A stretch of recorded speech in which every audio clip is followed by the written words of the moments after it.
हमारे पास आज सबक नंबर 3 भारत और यूरोपीय नौबंदियाँ के मुताबिक हम मालूमात हासिल करेंगे। इसका हिस्सा भारत में ईस्ट इंडिया कंपनी, इसके मुताबिक हम आपको बताएंगे। इससे पहले हिस्से में हमने आपको 1757 ईस्वी का पलासी का जो वाकया भारत में, जो कि अंग्रेज़ों की हुकूमत कायम करने में एक अहम वाकया रहा, उसके मुताबिक हमने आपको बताए थे। अब हम वहीं से शुरू करेंगे, लेकिन इस वाकये को जानने से पहले हमको भारत में जो वाकयात रहनुमा हुए, जैसे 1615 ईस्वी में शहंशाह जहांगीर ने थॉमस राव को भारत में ईस्ट इंडिया कंपनी की तरफ से तिजारत करने का परवाना या दस्तकनामा दे दिया था।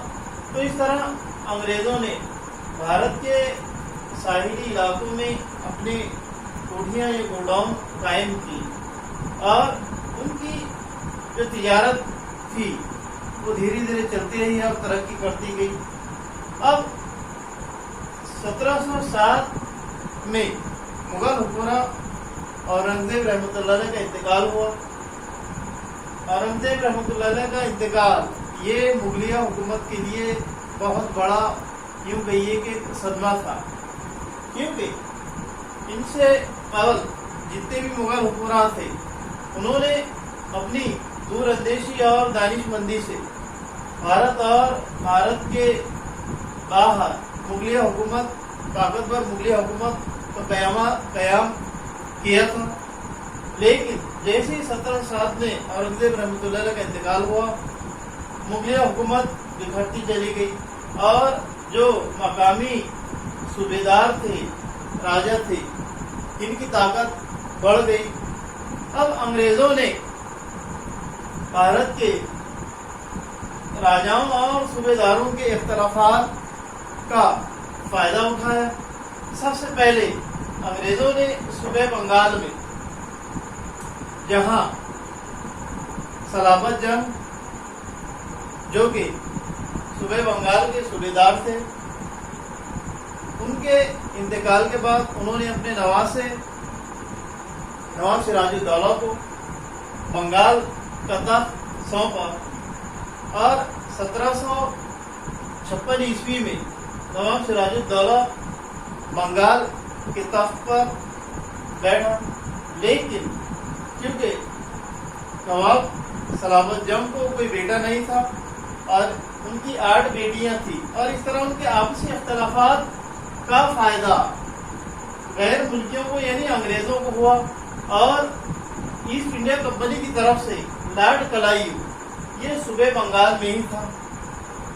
ये पूरे मामला की खबर लॉर्ड क्लाइव की थी। लॉर्ड क्लाइव ने वहाँ के नवाब सिराजुद्दौला के खास सिपह सालार मीर जाफर से एक मशवरा किया, या कोई यूँ कहिए कि दोनों के दरमियान एक साजिश हुई, और वो साजिश थी बंगाल के नवाब को तख्त से हटाने की। और इस तरह 1757 ईस्वी में पलासी का वाक़या पेश आया और बंगाल में मीर जाफर ये बंगाल का नवाब बना। और इस तरह अंग्रेज़ों ने पलासी के वाक़ये से भारत में अपनी हुकूमत का आगाज़ किया और फिर लॉर्ड क्लाइव ने भारत में अंग्रेज़ों के लिए, ख़ासतौर से सूबे बंगाल में ईस्ट इंडिया कंपनी के लिए मुख्तलिफ सहूलतें ये हासिल की। अंग्रेज़ों ने एक हुकूमत अमली ये शुरू की कि बंगाल के नज़्म व नुस्ख की जिम्मेदारी बंगाल के नवाब को दी और वहाँ जितनी तिजारती सहूलतें थी वो सब हासिल की। इस तरह ईस्ट इंडिया कंपनी का जो कारोबार था, तिजारत था, अब ये दरअसल इसमें निजी तिजारत होने लगी। निजी तिजारत की वजह से ईस्ट इंडिया कंपनी को घाटा और खसारा हुआ और ये बात बरतानिया पहुंची। तो बरतानवी हुकूमत ने लॉर्ड कलायू को तलब किया और इस तरह फिर अंग्रेजों ने मीर जाफर के दामाद मीर कासिम को बंगाल का नवाब बनाया।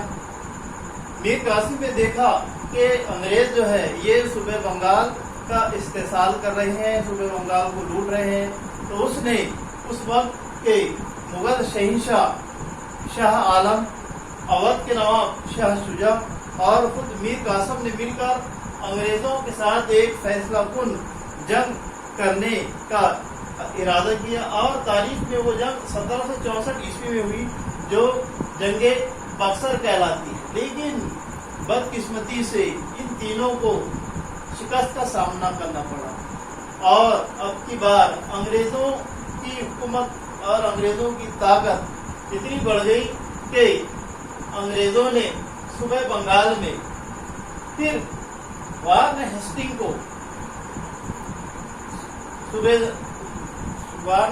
बंगाल का गवर्नर बनाकर भेजा। अब 1773 ईस्वी तक बंगाल में जो हुकूमत का नज़्म रहा ईस्ट इंडिया कंपनी की तरफ से, वो सिर्फ गवर्नर हुआ करते थे। लेकिन अंग्रेजों ने बंगाल में 1773 ईस्वी में एक कानून पास किया जिसको रेगुलेटिंग एक्ट कहते हैं। इस रेगुलेटिंग एक्ट के तहत बंगाल के गवर्नर को गवर्नर जनरल का ओहदा दिया गया। इस तरह उस वक्त में 3 प्रेसिडेंसियां बंगाल, मद्रास और मुंबई, यहाँ के गवर्नरों को भी जो है खुसूसी अख्तियारात दिए गए। अब क्योंकि दिल्ली ये मुगल हुक्मरानों के ज़ेर असर था, इसलिए यहाँ अंग्रेजों ने अभी अपनी इतनी ताकत नहीं लगाई और इस तरह अंग्रेजों ने अपनी ताकत हिंदुस्तान में बढ़ाई। वार्न हेस्टिंग के बाद में लॉर्ड वेलेस्ली ये ईस्ट इंडिया कंपनी की तरफ से आया और इसने जो है भारत में तैनाती फौज का कानून जो है वो पास किया और इस तरह 1799 ईस्वी में इसने मैसूर के वाली हजरत टीपू सुल्तान रहमतुल्लाह को शिकस्त दी। तारीख में वो 3 जंगे जो है कर्नाटक की 3 जंगे कहलाती है, लेकिन आखिर ये जंग जो 1799 ईस्वी में हुई जो श्रीरंगपट्टम की जंग कहलाती है, उसमें हजरत टीपू सुल्तान रहमतुल्लाह को शिकस्त दी। इस तरह अंग्रेजों की अब ताकत जो है धीरे धीरे भारत में बढ़ती गई। फिर लॉर्ड वेलेस्ली के बाद में लॉर्ड विलियम बेंटिंक ये ईस्ट इंडिया कंपनी की तरफ से आया। इसने भी जो है भारत में अंग्रेजों के लिए बहुत से कवानीन जो है पास किए। खासतौर से इसके अहद में सती की रस्म पर पाबंदी लगाई गई। बंगाल में राजाराम मोहन राय ने, जो कि बंगाल के बहुत बड़े समाजी मुसल्ला गुजरे, उन्होंने इससे मिलकर एक जो है कानून बनाया सती की रस्म।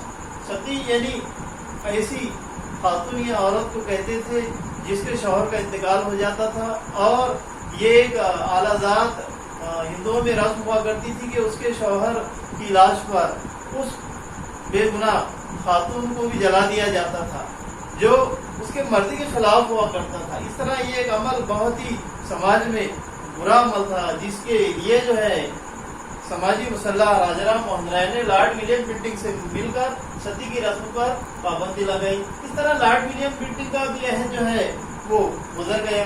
लॉर्ड डलहौजी आए। लॉर्ड डलहौजी जो है इनका अहद 1848 से 1857 ईस्वी तक था। लॉर्ड डलहौजी भारत में ईस्ट इंडिया कंपनी की तरफ से वो गवर्नर जनरल थे जिन्होंने भारत में रेल, इसी तरह पोस्ट, शाहराहें, ऐसे कई फलाही काम अंजाम दिए। तो इस तरह भारत में ईस्ट इंडिया कंपनी की हुकूमत जो हम पूरी मतलब 100 साल का अगर उनका भी ये पूरा इयादा करें या 100 साल का अगर हम उसकी स्टडी करें तो इन 100 सालों में अंग्रेजों ने 1757 से 1857 ईस्वी तक धीरे धीरे हिंदुस्तान की जितनी रियासतें थी और उनकी जो आज़ादी थी उनको अपनी हिकमत अमली के तहत जो है उनकी आज़ादी को उन्होंने खत्म करके हिंदुस्तान के अंदर ईस्ट इंडिया कंपनी की हुकूमत कायम की। अब 1857 ईस्वी की जो बगावत है उसके मुताबिक इंशाल्लाह हम आइंदा सबक में देखेंगे। अब हमारा इतना जो ये टॉपिक था भारत ईस्ट इंडिया कंपनी और अंग्रेज जो है किस तरह आए और कैसे उन्होंने जो है अपनी हिकमत अमली से और अपनी दूरअंदेशी से भारत की आज़ादी को खत्म किया और यहाँ भारत की अवाम को गुलाम बनाया या यहाँ पर जो है अपनी नौआबादियत कायम की, उसके मुताबिक हमने देखा। ये सबक हमारे खत्म हुआ। खुदा।